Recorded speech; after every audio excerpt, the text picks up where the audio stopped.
My first disc brake experience was about 8 or so years ago when I bought a Boardman cyclocross bike. Now at that time the words gravel and bike hadn't been put together, but in effect that cyclocross bike was a gravel bike. It came with mechanically actuated disc brakes with 160mm rotors. Although I found them fairly powerful and they had a good feel, the amount of force I had to put through the brake lever was quite high. So in order to tackle that, I exchanged the 160mm disc on the front for one with 180mm diameter. I found that slightly larger disc gave me a bit of extra braking power, which meant I didn't have to put quite so much force on the lever. I was quite happy with that.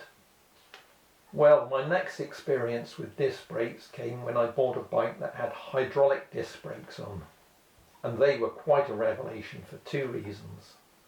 First of all, they were immensely powerful. However, I also found that the amount of force I had to put through the lever was very low. This meant that I had very little feedback through the lever. I found this lack of feel quite disconcerting.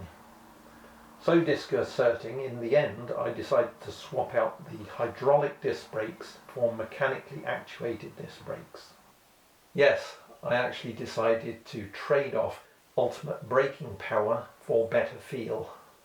However, the mechanically actuated disc brakes, they were still quite powerful enough.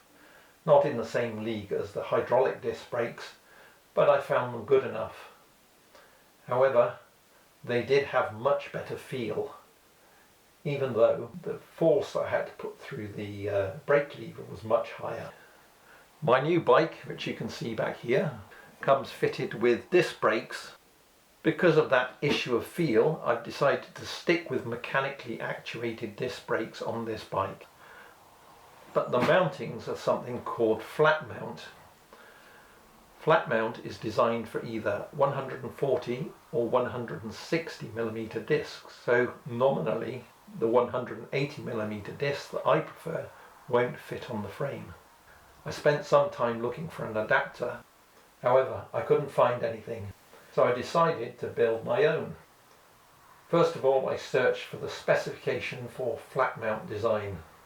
When I did that search, Google, spooky I know, served me up with an advert for an adapter so that I could fit 180mm discs. Well, of course, I just ordered one, and you can see that adapter fitted on the bike here. I'll put details of the adapter in the video description. So the answer to that question, can you use a 180mm disc with flat mount, is yes, you can. You just need to get the adapter. So what are the downsides? There are always downsides. Well, first of all, it's not quite so easy to get a larger diameter disc to run true. Making sure that there's no disc rub is always much more difficult with a larger disc. Secondly, it really does destroy the design aesthetic of flat mount. As you can see, the caliper isn't really tucked behind the fork. It sticks out a bit. However, for me that's a small price to pay. As you can see, I'm going to be using mechanically actuated hydraulic disc brakes. I'm hoping that these will be a little more powerful than a full mechanical disc brake, but not have the problems with lack of feel that I had with the full hydraulic disc brake. Is it the best of both worlds? Well, let's see. The upshot of this is that I think first of all I will try the braking system with a 160mm disc, and then I can swap to the 180mm disc should I need to. If you found this video useful, please subscribe, and you can do that by clicking on the 5-minute velo roundel here. Also, you can click on the bell notification icon in order to get notifications of future videos.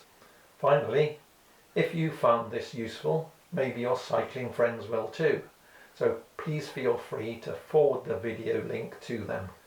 From me, for now, it's goodbye.